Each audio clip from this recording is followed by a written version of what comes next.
cultures, mirrors are considered portals to another world. While mysterious tales about mirrors have been circulating for ages, it wasn't until modern society dawned that these stories garnered widespread attention. In this episode, we will explore 3 allegedly true mirror stories that seem to possess a life of their own. We will attempt to unveil the secrets behind these mirrors and see if they really are windows to another world.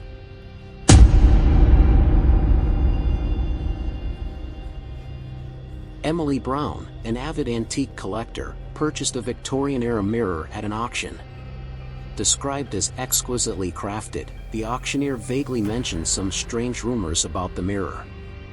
Emily was captivated by the intricate carvings and ancient sheen of the mirror and decided to take it home, dismissive of the rumors. After hanging the mirror in her bedroom, Emily noticed an unusual glow in the mirror on the first night. At first, she thought it was just light reflections and didn't give it much thought. However, peculiar occurrences began to happen frequently. She started seeing a woman dressed in Victorian clothing crying or smiling in the mirror. Emily initially thought it was her imagination, but when her friends began seeing the same image, it became more alarming. One night, Emily heard whispers coming from the mirror and saw the woman beckoning her. A cold chill ran down her spine as she tried to cover the mirror, but it seemed to resist her efforts. She finally decided to consult a medium to investigate the mirror's secret. The medium revealed that the mirror once belonged to a woman named Elizabeth, who committed suicide in front of it, and her soul was trapped inside. Until a way was found to free Elizabeth's soul, she would remain trapped in the mirror. Determined to help Elizabeth, Emily researched various ancient texts and rituals. She found an old ritual book that contained instructions on how to release a trapped soul. On a full moon night, Emily gathered the necessary materials and performed the ritual. During the ritual, the images within the mirror grew clearer, and Elizabeth's soul seemed to struggle. Emily felt a powerful energy, nearly overpowering her.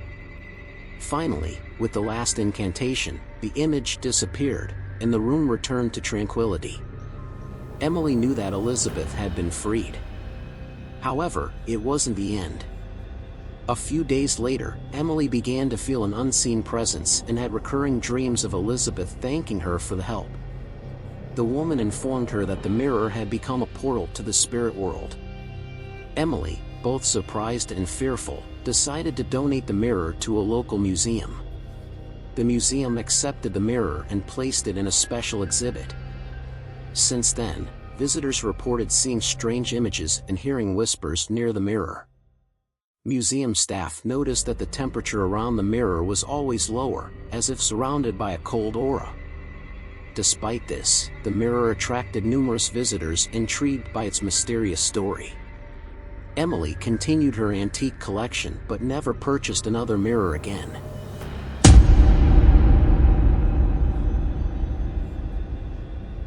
In an old university campus, there was a mirror referred to by students as the Eerie reflection. Located in an abandoned school building, it was rumored that anyone who uttered "I am willing" at midnight would see their reflection become twisted and terrifying. James and his friends decided to investigate one cold winter night. Standing before the mirror, James bravely spoke the fateful words. Instantly, his reflection began to distort, his face becoming grotesquely frightful, seemingly controlled by an evil force.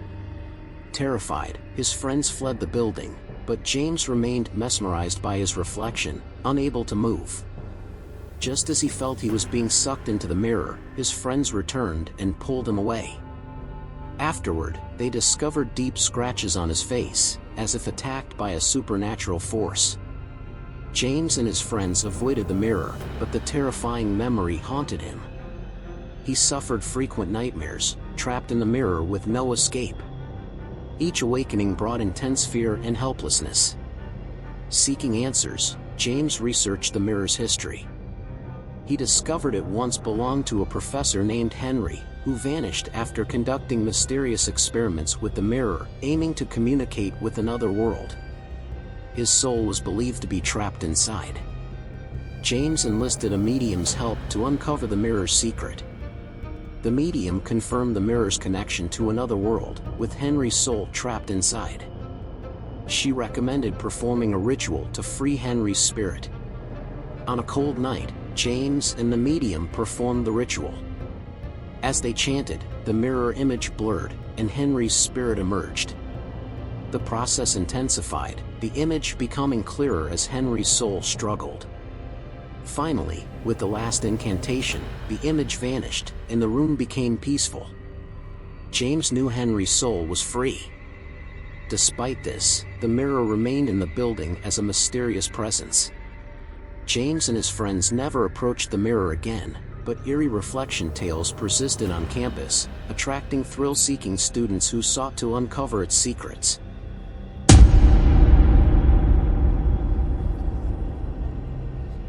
Lisa and her husband Joe moved into an old house with an abandoned antique mirror left by the previous owner.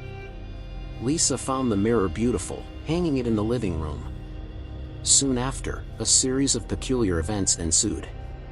The mirror often displayed unknown faces, seemingly living within it. More disturbingly, these images sometimes overlapped with Lisa and Joe's reflections, making them part of the mirror's world. Joe began to suffer frequent nightmares, feeling trapped in the mirror. Determined to find answers, Lisa consulted an expert who revealed that the mirror was used in an ancient ritual to trap souls. To break the curse, they needed to perform a specific ritual. Lisa and Joe gathered the necessary items and conducted the ritual on a full moon night. As they chanted, the images in the mirror blurred, struggling against a force. With completion of the ritual, the images faded, and peace returned. Though relieved, Lisa and Joe soon found residual strange images in the mirror, deciding to donate it to the local museum. The museum placed it in a special exhibit, with visitors reporting eerie images and whispers.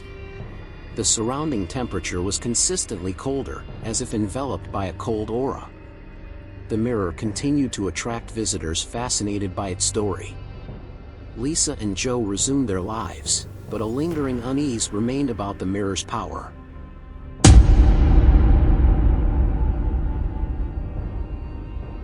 In an ancient Scottish castle, a mirror was rumored to be haunted by an evil spirit. Chosen by the castle's first owner, James MacDonald, he allegedly died during a hunt, his soul trapped inside the mirror. Current owner and historian, Alison Campbell, felt an unseen pressure near the mirror. Her dog constantly barked at it, sensing something terrifying. One night, alone in the hall, Alison heard a deep laugh. Turning to the mirror, she saw a man's enraged face appear. Feeling paralyzed, she couldn't move as the image approached. Just before fainting, the image vanished. The next day, Alison consulted a medium who confirmed James' soul was trapped due to his belief in being murdered. The medium suggested a ritual to free his soul. Alison prepared the materials and performed the ritual on a stormy night.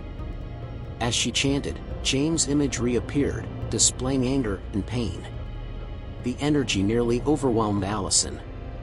With the final incantation, the image disappeared, and peace returned.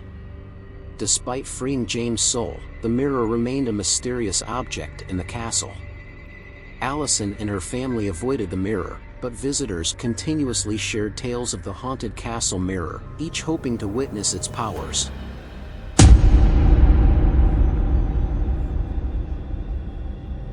In bustling Tokyo lies a mirror known as the urban legend mirror.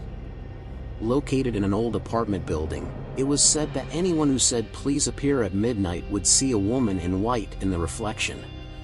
Misaki and her friends decided to test the legend, with Misaki bravely uttering the words. Instantly, a woman in white appeared, her image terrifyingly real. The group panicked as the woman's figure approached, paralyzing Misaki with fear. Fleeing, they later discovered deep scratches on Misaki's face. The experience haunted her with recurring nightmares, feeling trapped in the mirror. Investigating, Misaki learned the mirror once belonged to Reiko, who committed suicide in front of it, her soul trapped inside. Misaki sought a medium to uncover the mirror's secret. The medium confirmed the mirror as a portal to the spirit world, with Reiko's trapped soul. She recommended a ritual to release Reiko's spirit. On a cold evening, Misaki and the medium performed the ritual. As they chanted, Reiko's image struggled against the force. With the final incantation, the image vanished, restoring peace. Despite releasing Reiko, the mirror remained, becoming an enduring mystery. Misaki and her friends avoided it, but many young thrill-seekers continued to explore the legend. These stories prompt us to ponder whether mirrors can truly be windows to another world. Regardless of the answer, these eerie tales remind us to fully understand the history of antiques to avoid bringing unknown terrors into our homes. I hope these stories offer some thoughts and warnings. The next time you stand before a mirror, take a moment to observe. It might reveal secrets beyond mere reflections. After all, mirrors may reflect not just our appearance, but also the mysteries of another world.